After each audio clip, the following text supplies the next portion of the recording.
Continue.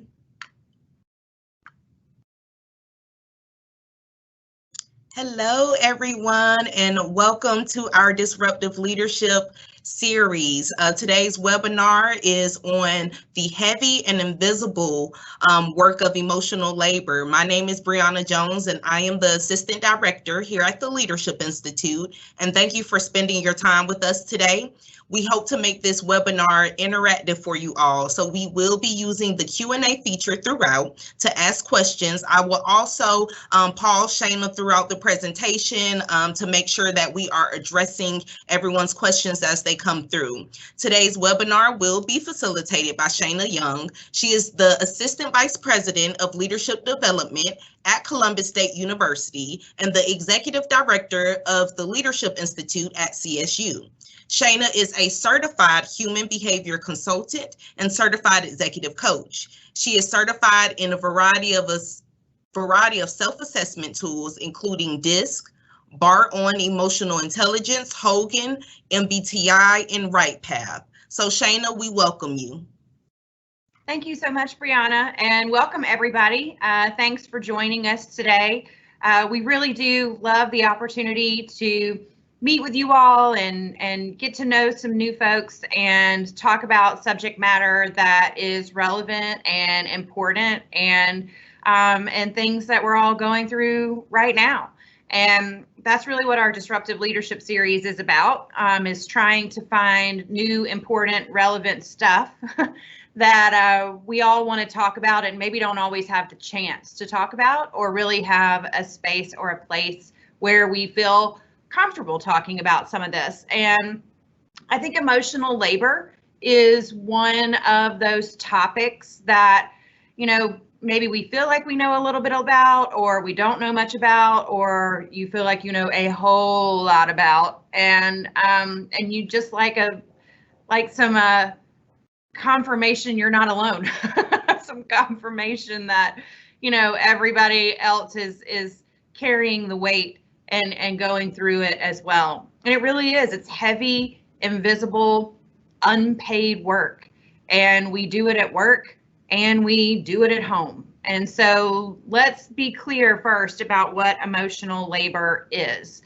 And emotional labor is the process of managing feelings and expressions to fulfill the emotional requirements of a job. And it really came about with the book that you see referenced there called The Managed Heart. And that's the first time anyone really explored emotional labor. And that book in particular, but the way the term first came about was dealing with people who work in the customer service world, and really focusing on like waiters and waitresses, and people who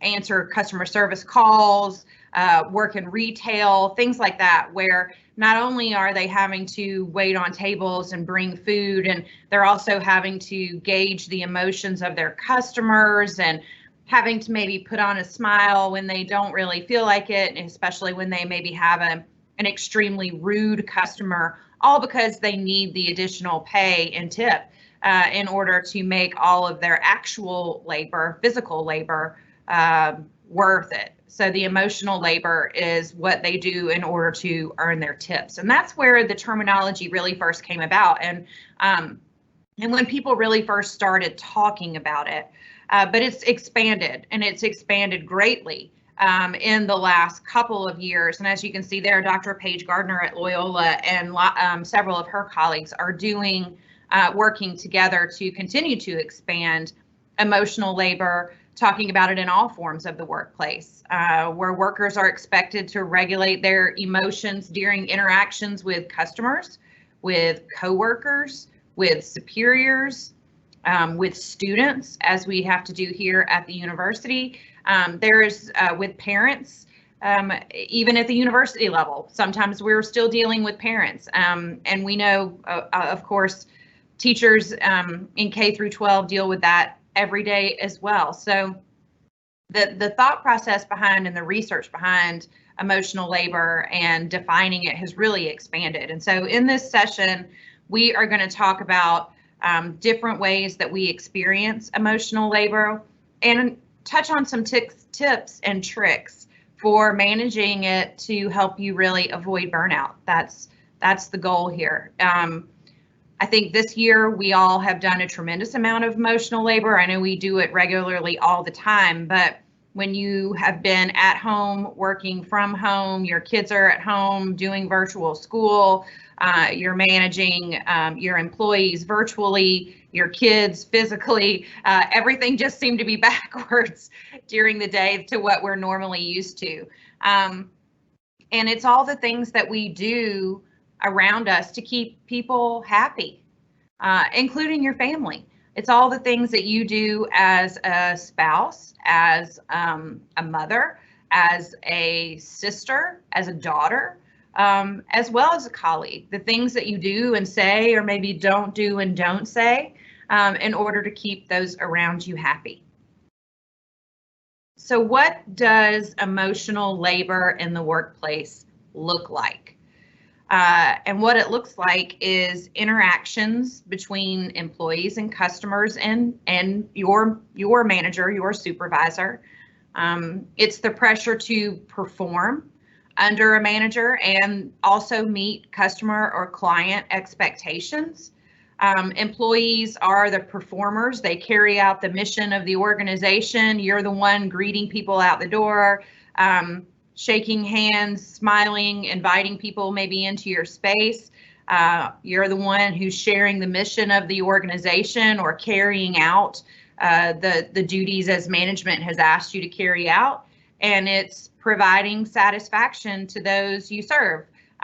It may be, maybe you work in an area where your primary customer is another department within the organization as a whole. So it's keeping them happy and feeling good and talking positive. You know, if you're a small business, it's your customers that are coming in and that you're servicing. And so you're making sure that they're posting positive things on social media and that, you know, they're having positive conversations and word of mouth about their experiences with you. And it's all of those things that involve emotions and maybe smiling when you don't feel like it, and saying yes, even though you really rather say no, to things you need to do at work, or going to get the customer yet something else different that they want. So it's all of those things, and it's what it looks like in the workplace. So let's take a minute to type in the chat here if you feel like it. Can you share 2 or 3 ways that maybe you experience emotional labor specifically at work? So what are some of the things that you do at work that are related to emotional labor for you? And then Bree, if you can share that with the group if those start to come in. Thank you, Shayna. And while we are waiting for responses to come in, I just want to read out this one question for you. Sure. Why is being emotionally intelligent important for leaders? Oh, great question. So emotional intelligence is a critical piece to leadership. I will tell you, a lot of us get promoted in our jobs, and you all initially get your jobs because you're good on paper, because you work hard, because you're good at the task. And so, and that's why people get promoted, because you do your job really well. But what you find out is the more you are promoted up in an organization, the more people who report to you, the more areas you have to manage, the more important emotional intelligence becomes. And that's really due to emotional labor. The more people that report to you, the more people you have to report out to. You are having to gauge their emotions. You're having to manage your own. You know, sometimes when you're upset, you can't share it. You know, you have to suppress that for the time being because maybe it's not appropriate. And then sometimes, you know, when you're happy about things, you want to make sure you share that with everybody, or maybe it's something private and you don't want to share it. But it's managing your own emotions, gauging, knowing when and how to share those with your team and when not to. And it's also recognizing the emotions in other people and engaging with them developing a relationship with them, getting to know them, interacting with them on a deeper level. Because as you will hear us at the Leadership Institute say in every single session we've ever had, people don't leave work, people leave people. And you want good people in your organization to stay. And the way you do that is by building a relationship with them. And that is the emotional intelligence side of the work. That is the part where it takes more than just being good at your job to continue to advance in the organization. You have to be good at relationships, and you have to be good at building that with people. And that means being vulnerable and letting people know, it's okay sometimes to say, hey, you know what? I'm not happy about this either, or, I'm really not feeling good about this either, but this is what we have to do, or this is what, this is the charge our team has been given. So let's work together and find a way to make that work. Letting your team know, those types of emotions as well. So it's really about building relationships, getting to know your team, letting them know you so that you have good, strong bonds there, keeping the people that you want to be there, that you want there to be there. And so you have a good, strong team. So that's the emotional intelligence side of it.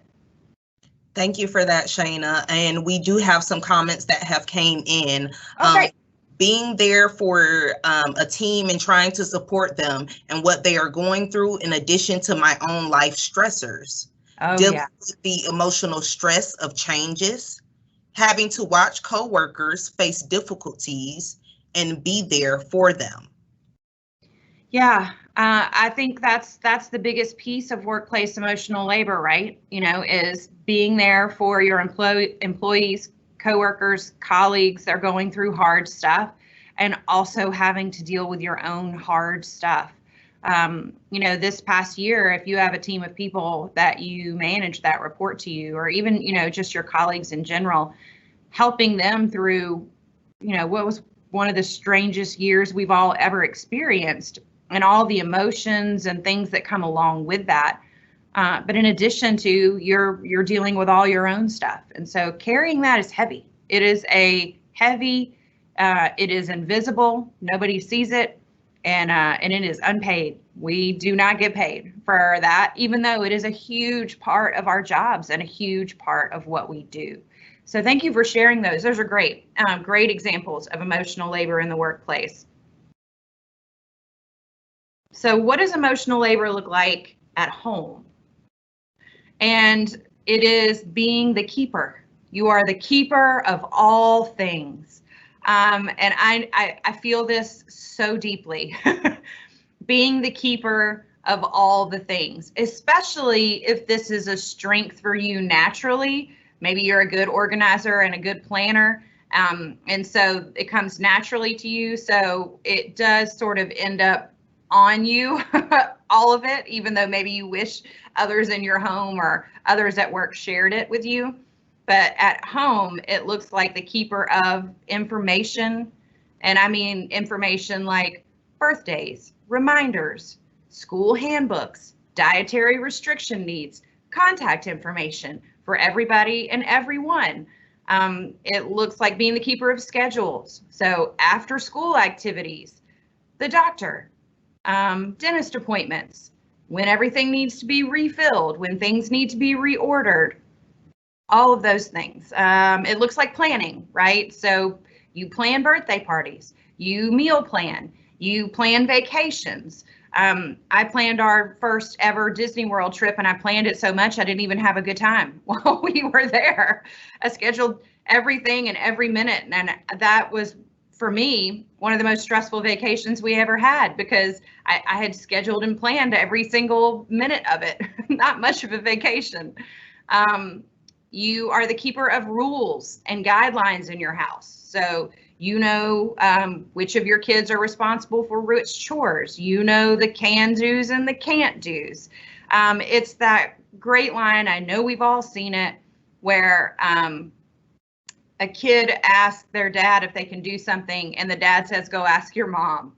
Or a dad gives a child permission to do something, but the kid still feels the need to ask mom if it's okay. If you are the keeper of rules and guidelines in your house, then you are the person that has to okay everything. It's the keeper of request. And it's requests like, well, will we need a babysitter? Do we need to have order groceries? Do we need to have home services, such as maybe a pet sitter if you're going out of town? Or maybe do you need a housekeeper? Or you're the person who has to call and make all those requests. Maybe it's yard service.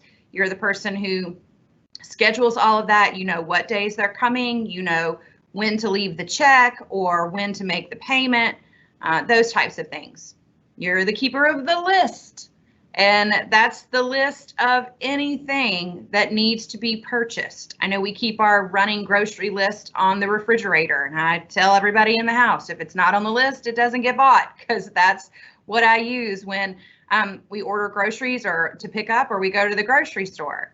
It's the list of knowing, you're the person who has it, and you know when people need toothpaste, even though it's not you. You know if they need toilet paper or new sheets or socks or underwear, all of those things. You're the keeper of locations, and you're the person who knows where everything is or where it should go. And this is one of my largest pet peeves at home. I'm always telling my kids, do not come ask me where something is if you have not already looked where you know it should be, or where you know it should have gone back. I hate that. I always have to say, if I come in there and find it in the drawer that I just told you it was in, even though you didn't, and you said you looked for it, I know you didn't. It's the keeper of all the locations. You know where everything in your home goes. You know where everything in your home lives. And people ask you all the time, where's this? Where's that? You are the keeper of the peace, the keeper of keeping people comfortable and happy in your house. So you are the person that mediates the fights between the kids or frustrations with homework, and you step in to help or give guidance. It's the keeper of the peace. And lastly, but certainly not least, you're the keeper of pats on the back. You tend to be the one who's always telling everybody, great job, good job, thank you. Thank you for picking up your socks off the floor. Thank you for unloading the dishwasher. You are always the one who tends to be the reassurer in the house, and the thanker of everybody else if they do something. So I know that a lot of that has probably resonated with many of you on here today. So if you have any comments or anything you'd like to share, or if there's anything you think I missed, just put that in the chat and Bree can share it with us momentarily. Shayna, funny comment. Yes. Keeper of all things. I am finding it hard to manage and often feel like I am constantly failing in all aspects. I know. I mean, isn't that the crazy part of it? Is you are the keeper of all of the things, and yet we are the ones who feel like we are failing at it. Even though without you, the whole world would fall apart. Nobody would know where anything was, what time they had to be anywhere, if they had to be anywhere. If the refrigerator would stay empty, the household chores would never be done. I mean, it's crazy, but yet we beat ourselves up about it. We are the ones who punish ourselves, even though we're the ones who are keeping everything going. So we're going to talk about not being so hard on yourself. You're doing great. Trust me. If everybody's alive, you're doing great. And that's really the point of all of this is, we do all of this. A lot of this we put on ourselves, and we could begin to start putting on others who live with us. This home emotional labor, same for work. There are some things that could be redistributed or relooked at work, but at home, I think especially, now with so much going on and work and home and after school activities and all of that really starting to ramp back up again. And I think we're starting to rethink, God, how did I used to do all of this? How did I used to keep up with all of these things? How did I get everybody everywhere they needed to be? Maybe time to start, talking with a partner if you have that, to maybe start redistributing some of this and start talking with your kids about picking up some things. Obviously, some things have to be you. There's just no other way. but we can start giving responsibilities to others in order to help, and in order to help with our own mental health as well. So identifying emotional labor. So that's constraining your own personal feelings. That's always, being a good team player. You are positively upholding the organization and departmental expectations. And this can result in isolation or feeling like you're constantly silencing yourself. And this kind of goes back to the great question we had earlier about emotional intelligence. It's okay to let people know, how you're feeling about things. Finding your voice and being able to speak is great. You may not always get what you want, but being in a place where you have a voice and feel like you can speak and not feeling like you always have to look like this guy, where you're constantly putting a smile on your face, maybe when you don't feel it, can help. And I know that this involves a tremendous amount of trust, right? A tremendous amount of trust in the workspace that you're in, if that's where you're isolating or silencing yourself. And it involves a tremendous amount of trust if it's at home, where you feel like you're isolating and silencing yourself because of the load that you're carrying there. But that's one big piece of emotional labor, is constraining your personal feelings. Another piece is combating exploitation, so you being exploited.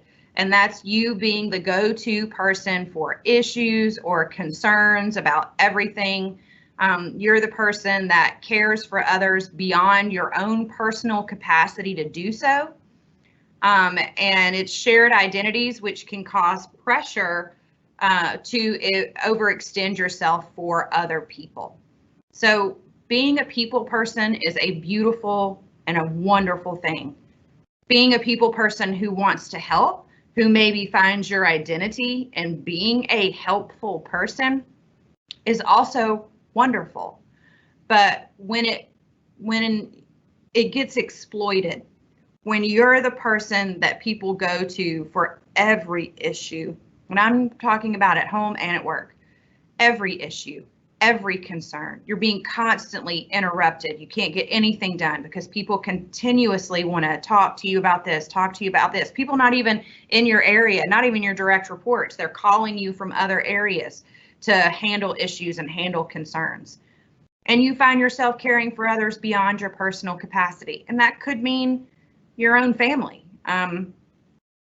Caring for a spouse and children can sometimes feel like your spouse is also a child. If you have a needy spouse, then it can feel like a lot of work. I know a lot of baby boomers are really feeling the stress right now with not only caring for their own families, but caring for their ailing and elderly parents. I know that's a situation my own mother is in. And there are days when she is caring for her mother beyond her own personal capacity, just to exhaustion. And she should be able to lean on other family members to help her there. And I don't know that she can. And that's really pushing her beyond her limits, but it's something that she has to ask for.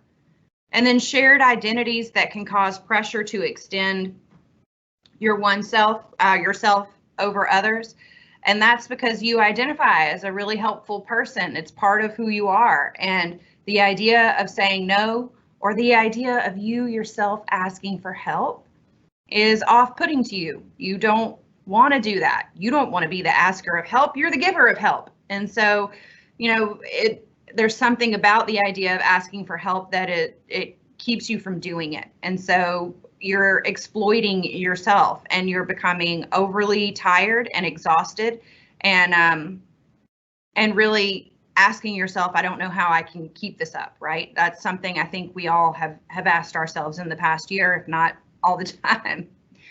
Performing excellence, so prioritizing your work productivity over your personal wellness. Unrealistically expected to produce perfect work. Nobody's perfect. Everybody makes mistakes. And let me tell you that sometimes done is better than perfect. Sometimes finished is better than perfect. So coming to that realization and understanding that done or finished or completed is sometimes better than perfect is where we have to get to. And those of us who are extremely task driven, prioritizing your work over your personal life, maybe sacrificing time with your children, sacrificing time with your significant other, sacrificing me time. You feel like if you're sitting on the couch for more than 10 minutes, just, being quiet and reflecting and thinking, you feel like, oh, I'm wasting time. But it's really personalizing your own personal wellness. And we need to be able to have a space to do that. We need to be able to take care of ourselves and work and take care of our kids. And I think the one thing a lot of us forget is, and I know you've all heard this before, but if you're not taking care of yourself, you're not going to be here to take care of your kids. Either physically not be here or emotionally and mentally not be here. So you have got to take care of yourself too. Emotional gymnastics. So constantly trying to decipher and decode what people are really saying. What are they really trying to tell you? Constantly anticipating the needs of other people. Constantly filling in the gaps when you aren't even asked to, but you step in. And a lot of that happens at home. Constantly stepping in and taking over and doing it yourself to get it done faster or to get it done, quote unquote, right.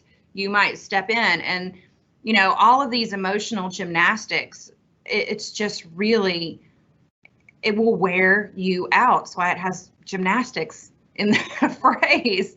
It's exhausting. Trying to read between the lines, trying to manage conflicting messages, especially in the workplace and at home. The last one, constant exhaustion. So constantly overwhelmed with work, no time to implement self-care practices, constantly feeling overwhelmed at home. You just go from one place of overwhelmed to another. So these are all the different types of emotional labor and identifying emotional labor. So if you'd like in the chat, what type of emotional labor are you experiencing the most right now in this point in your life? What do you feel like you're experiencing the most of? Thank you, Shayna. And while we are waiting for some comments, I do have a question from our audience. How do you know if you are emotionally intelligent? Okay. There are a lot of assessments out there, self-assessments and 360 emotional intelligence assessments that will actually allow for you to literally measure your emotional intelligence. And emotional intelligence and emotional labor are two different things, but your emotional intelligence will influence how well you manage your emotional labor. And so if you are interested in assessing your own emotional labor, either just doing a self-assessment or possibly going through a 360 assessment, which allows for feedback from your colleagues and feedback even from friends and family members. We administer the emotional intelligence, both just the self-assessment and the 360 assessment here. You can reach out to us at the Leadership Institute, and we would be happy to set you up to go through one of those. And really, it's, if you have good emotional intelligence, if you have really good relationships, that's the basis of it. And that's the starting point. Do you have good relationships with those you work with and those at home?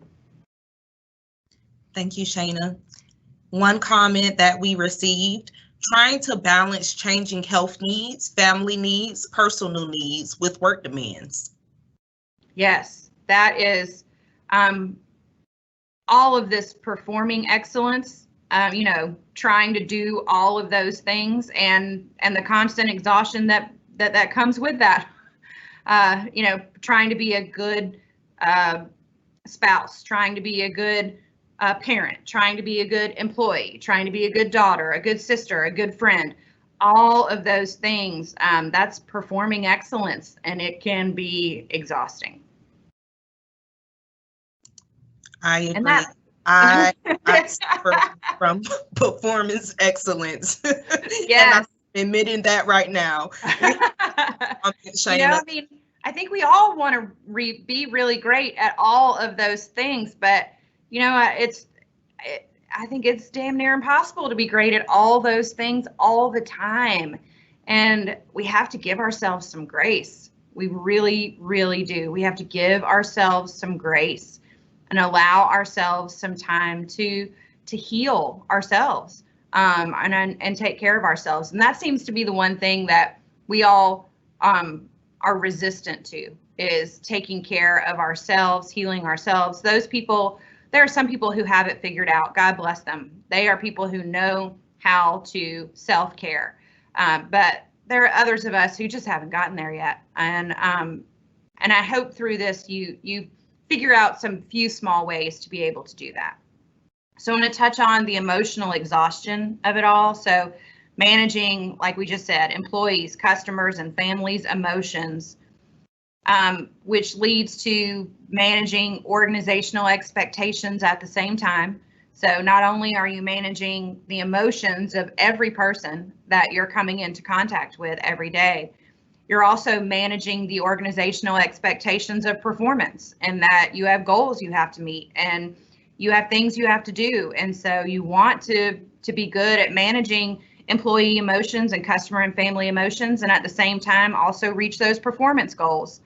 And then managing your own personal emotions and expectations on top of that. What are your emotions and expectations for yourself? Do you allow yourself to sit and reflect? How am I feeling right now?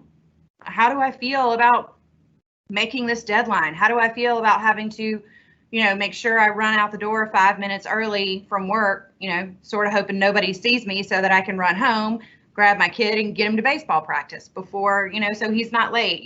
Do you allow yourself to really sit and reflect and think about that, and think about the expectations you have for yourself?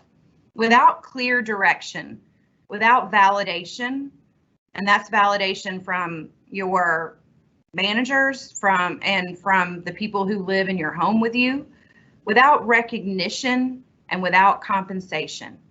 We're doing all of these things with these withouts. But if you had clear direction, if you have validation, if you have recognition and or are being compensated, it's much easier to take on some of these expectations. We feel better about it. Doesn't mean it's less work. Doesn't mean it's any less hard to juggle them all.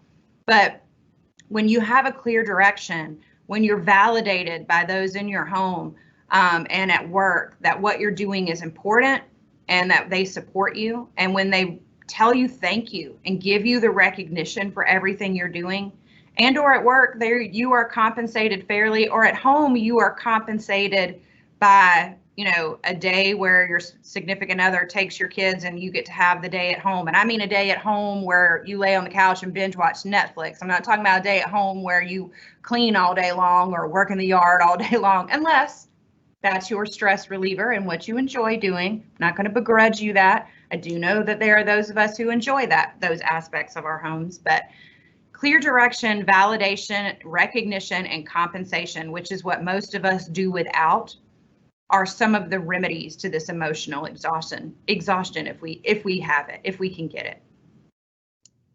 And to piggyback off that, Shayna, I can agree. Sorry, this is my therapy session, you all. Girl, go right ahead. It's fine. I totally agree. When you are feeling like you have to force the smile, just simple recognition of, hey, I see that you're pushing through. I think that means all the difference. And, it makes people feel like it's worth it. Yeah. I know we all know each other well enough at work, and your colleagues well enough too, when they're doing that forced smile and they're like, oh, yes, of course, that we are going to get that done.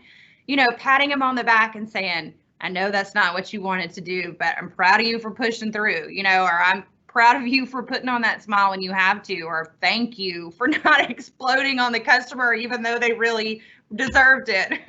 All of that, recognizing that we're all carrying the load, recognizing when you see somebody else carrying a pretty heavy load, just saying, I see you. I see you, and I know what you're doing, and I just want to say thanks and keep up the hard work. It does go such a long way. It really does. So let's reflect. And please type in the chat. So how might your social identity, so how you see yourself, how you identify yourself, or your positionality at work, the positions that you hold, how do those shape your experience of emotional labor? Are there any commonalities or points of difference that you've heard thus far? Or maybe when we see them in the chat, maybe there'll be some commonalities or points of difference we can point out. And did you recognize how you may be contributing to the others experiencing emotional labor on your team? So think about that for just a minute. Your own emotional labor experience, commonalities, points of difference, and do you recognize how you may be contributing to the experience of emotional labor on your own work team, or maybe even in your own home? We can talk about it from both sides.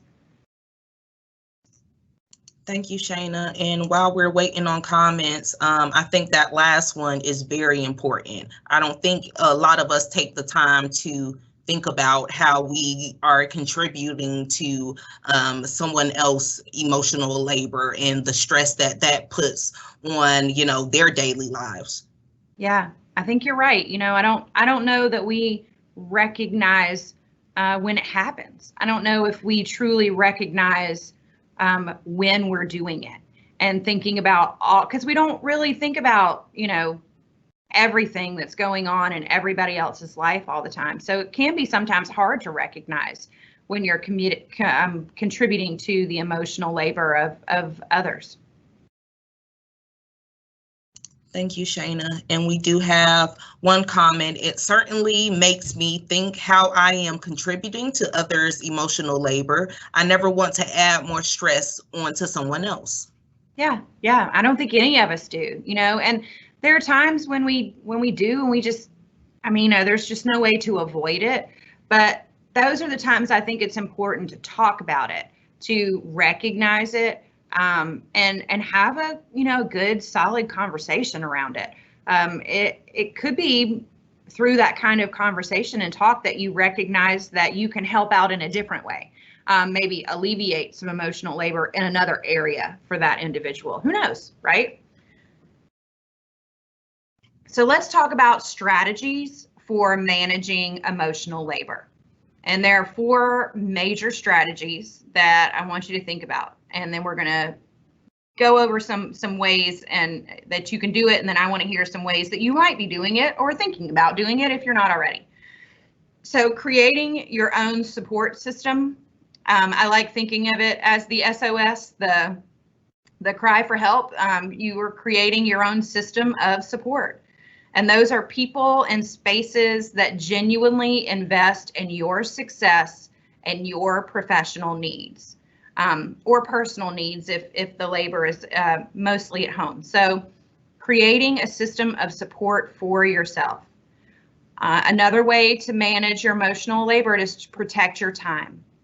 And this, to me, this is an extremely difficult one to do, especially if you have a tremendous amount of emotional labor that you are carrying at home. So protecting your time is being mindful about what you are doing.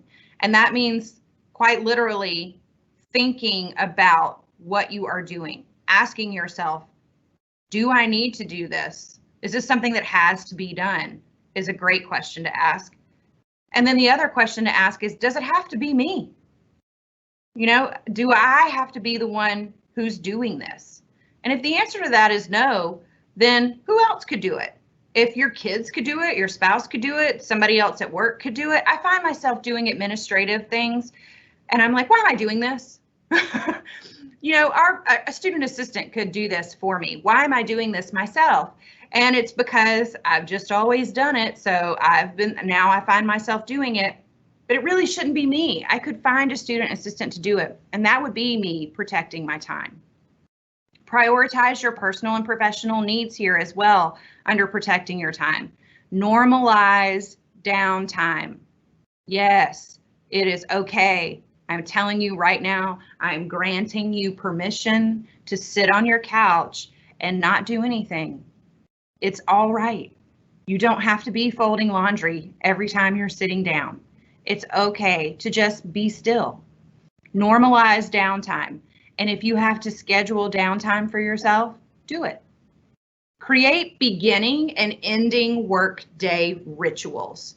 So I found this really important to do when we were all working from home. I've continued some of them now that we're back in the workplace. I have like a kind of rituals in the morning before I come to work and when I get home, but it was really important to do it when we were all at home because work never left. It was always right there in my line of sight, and trying to create those rituals where literally at the end of the day, I reach up, I close my laptop, I turn my additional screen off, I walk away, I close everything so that I can't see the things that need to be done, is a ritual that helps me close out and be able to walk away so that when I'm at home, I can focus on my kids and focus and give them the attention that they need.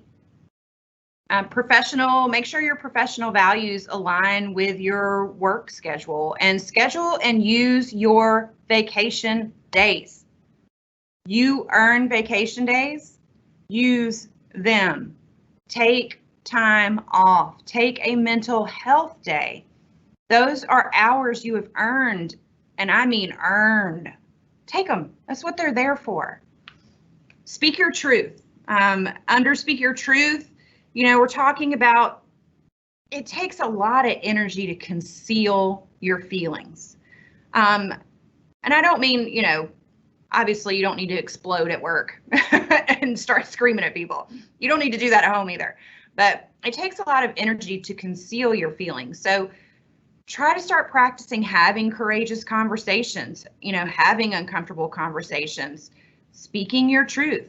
And you need to understand the political terrain at work and obviously who you're talking to have those conversations, and prepare to negotiate your time and your energy. It is okay to say, I enjoy working here, I love what we do, but we have been going 90 to nothing for, the last 12 months, and I'm planning on taking a vacation on this day and time. Go ahead and ask now. Go ahead and let people know in advance. And talk about negotiating your time and energy in the workspace. Maybe it's time to sit down with your direct supervisor and have a conversation about the work you do. What exactly are you doing every day? Maybe share that with them and see if there's some way to redistribute some tasks. Or you may find that they say to you, why are you doing that? Don't do that. We don't need to do that. Let's take that away and give that to somebody else, or let's just stop doing that and free you up to work on something that is more in line with your values or more in line with feeling accomplished within the organization. So speak your truth. And it starts with practice and practicing with people that you trust by saying, talking about things that are courageous and sometimes uncomfortable. And lastly, it's setting boundaries. Setting boundaries about time, balanced commitment to organizational needs. So maybe you need to consider reducing your committee board participation in the community or with other committees in the organization in which you work.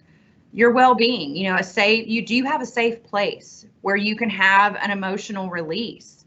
Therapy is this kind of place for emotional release is critical to your health and your well-being. And setting boundaries is so important because that's how we honor each other. That's how we show we understand each of us and what we are doing is important. And I'll give you an example. When you set an hour-long meeting, but the meeting lasts 2.5 hours, that's a huge boundary violation. If you set an hour meeting then you need to honor that time. And if you get to the end of that time and things, have not been completely discussed or need to be elaborated on, you should set another meeting. If you can end an hour-long meeting at 45 minutes and give people 15 minutes of their time back, is a wonderful thing. 15 minutes can go a long way for some people. So setting boundaries goes all the way from emotional and personal boundaries, literal boundaries, to setting boundaries where we say if we're going to have a 1-hour meeting, we honor that. And we honor each other's calendars. We honor each other's space and time. These things are sacred for us. And when you are planning for a 1-hour meeting and it goes for 2.5 hours, that creates a lot of additional stress and a lot of additional emotional labor, because now the whole rest of your day has to be reorganized, and there's probably people you end up having to apologize to because you got stuck in a meeting. So let's talk about now, in the chat, what are some of your fears or your stressors that are associated with your emotional labor? What are some of the things that you're fearful of or that stress you out that are associated with emotional labor? What's within your control to change? And what's outside of it? Really think about that. Now, you don't have to put that part in the chat unless you just want to. We'll gladly discuss, but truly having a great understanding of what is within your control and what is outside of things you can control will start to help with the emotional labor and carrying that load as well. We need to let go of the things that are out of our control. We don't need to be carrying that load. It's not ours to carry. It belongs to somebody else who does have the control. And try to identify as many strategies and tips and ways to manage your emotional labor that would fall into the 4 categories we just talked about. So your SOS, your system of support, protecting your time, speaking your truth, and setting boundaries. If you have some tips and strategies on ways that you already do this or ways that you are thinking about doing it, share those in the chat with us as well.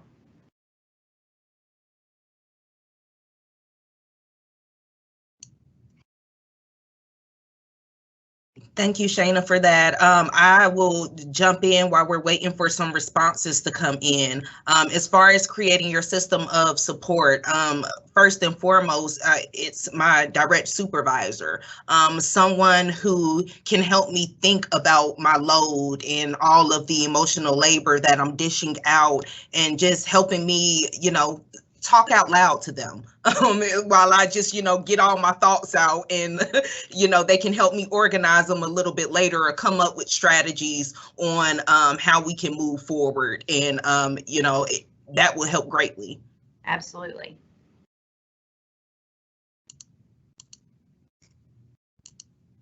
And we don't have any comments coming in, but Shayna, I will interrupt if we do. Okay, well, I've got a few I want to share here just to help us wrap up for today. So when you're thinking about creating a system of support, a space at home, a sacred space that is yours, if you can have that, just spending some time alone in a coffee shop or alone in your car, an exercise routine, meditation, a standing lunch with like-minded colleagues, or a standing lunch with girlfriends, actual real therapy, and affiliation with your affinity groups and groups that you enjoy doing things with, allowing those things space in your life. I will admit I'm the first one who will cancel plans with girlfriends because I got to run kids here, run kids there, or I have to work late, and those are the things that I tend to cancel first. And what I'm doing is I'm canceling my own system of support. I am weeding out my own system of support, which is what helps me get through all of the things I have to do. So I have to recognize that and understand that, yes, those things are fun, but those things are also what help me get recentered and refocused and go back to the work that I need to do. Some other ideas for protecting your time: schedule and take breaks throughout the day. Take a walk around, your office building or outside, or just, leave for lunch. I know we are the worst to say that because our entire office eats lunch at our desk, which is a bad habit. you're allowed to leave for lunch. Go out, even if you don't actually eat, but take that time to leave and go walk or just enjoy being outside if it's a pretty day. Limit the time you spend in your email and use your calendar to block time for specific activities throughout the day. All of those things are additionals to the, beginning and ending workday rituals, but using your vacation days, mental health days, and just acknowledging that time is important. Your time is just as important as everybody else's. And the last thing in time is sleep. Sleep is important, and you need to have some structure around it. Having a bedtime for yourself is not a bad thing. And I know a lot of times at the end of the day, that's the only time some of us get to be truly alone, especially if you have kids, is after they go to bed. Really let yourself enjoy that time. Really let yourself just enjoy the quiet, or take some joy in doing something you like during that time. And speaking your truth, saying what needs to be said in a way in which you can be heard, and really listening to others. And scheduling, as Bree just pointed out, time to meet with your direct supervisor regularly to talk about your career. Let go of the perfection. Toot your own horn. You're doing a great job, so tell people it's fine. You're worth it. Tell people, yeah, you know what? I did do this. Share that information if others aren't sharing it for you. It's okay. And lastly, a couple of additional tips on the setting boundaries is say no. I know some of you are like, I can't do that. I can't say no. That's my thing. But let me give you an example of how you can say no.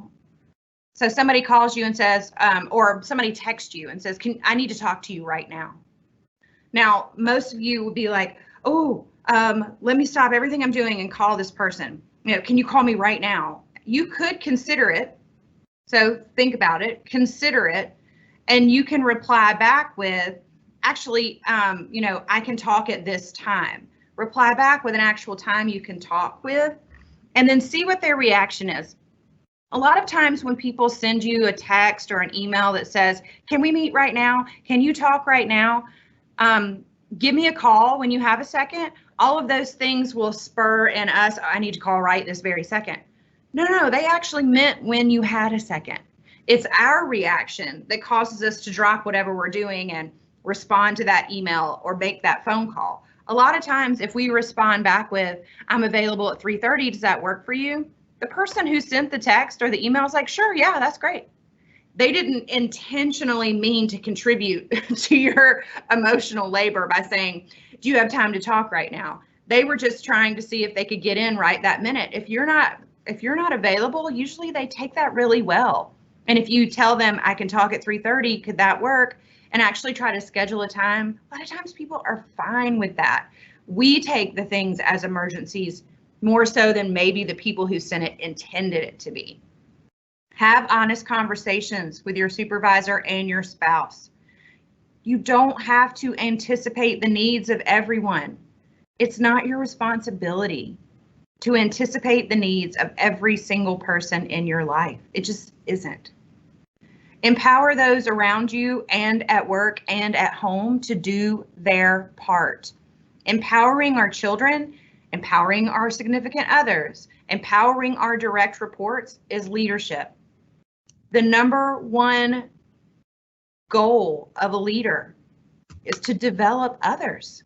That is what we are supposed to be doing, and that is what empowerment is about.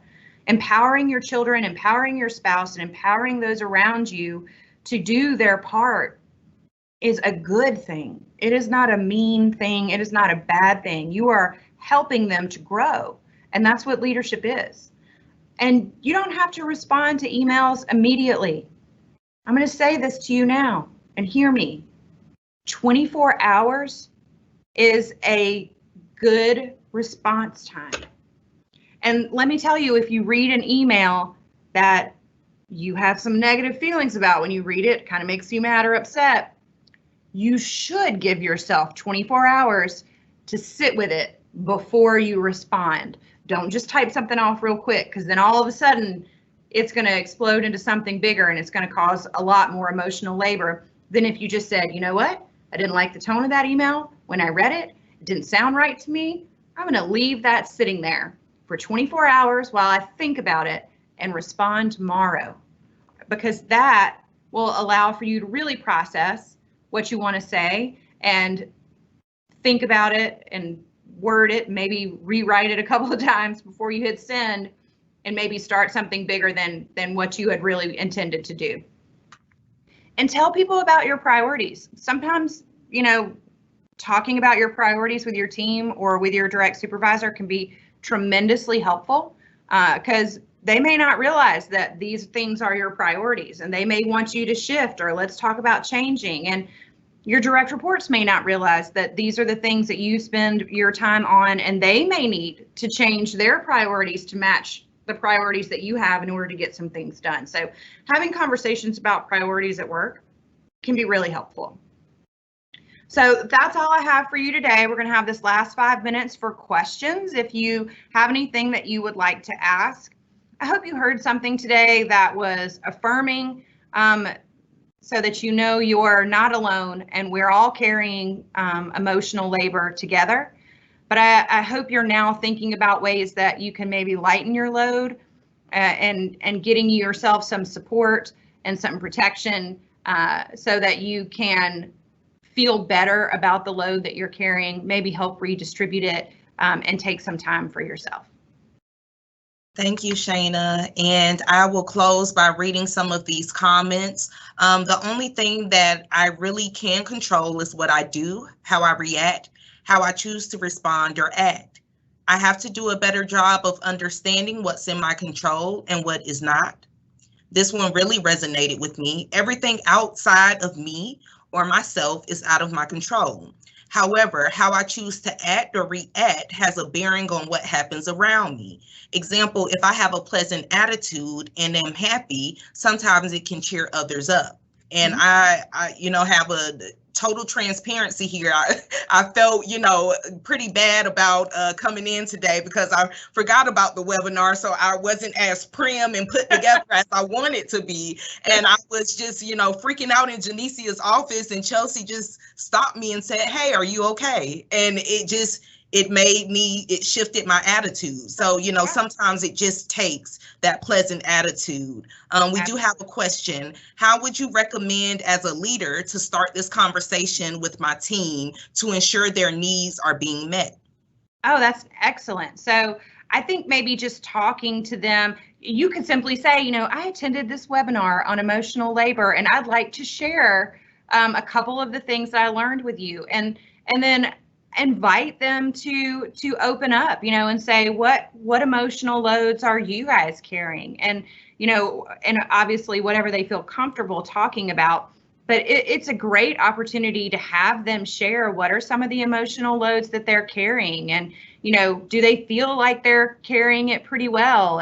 Or do they feel like, they want to shift some of those responsibilities? A great way to start is just to tell them that, you came to this today and here's what you heard, and you'd love to talk with them about it and open that door to conversation. And if it's more of a one-on-one conversation, set up some quick 30-minute one-on-ones with your team members, and just and don't set an agenda. Don't say it's strictly about work. Just say, how are you doing? Or just say, hey, I just wanted to touch base and see how it was going. And see if that doesn't kind of open the door for some conversation around the emotional load, emotional labor that they're doing and that they're carrying. Thank you, Shana. And as we wrap up today, everyone, sorry if I'm looking in other places. I'm trying to get my screen up, but thank you for joining us today. As we talked about emotional labor. And our next webinar will be on June the 16th, Reflective Structured Dialogue. In this webinar, we will discuss approaches to difficult conversations or uncomfortable conversations. So we will make the recording of this presentation available on our Facebook page within 48 hours. So again, if you want to share with your colleagues so that you can have a gateway to starting that conversation, this would be a great way to do that. If you want us to email this information to you, enter your email address in the chat, and I will make sure I send these things your way. And as I said, again, our next webinar is Wednesday, June the 16th. It will be facilitated by Shayna, and she will be discussing approaches to hard and uncomfortable conversations. So on behalf of the Leadership Institute, thank you for all of your questions, comments and interests. And if you have any topic ideas, we're always looking, to improve ourselves and to research and develop more content. So if you have any topic ideas or questions or want additional information, feel free to email us at the Leadership Institute at columbusState.edu. Thank you. Bye.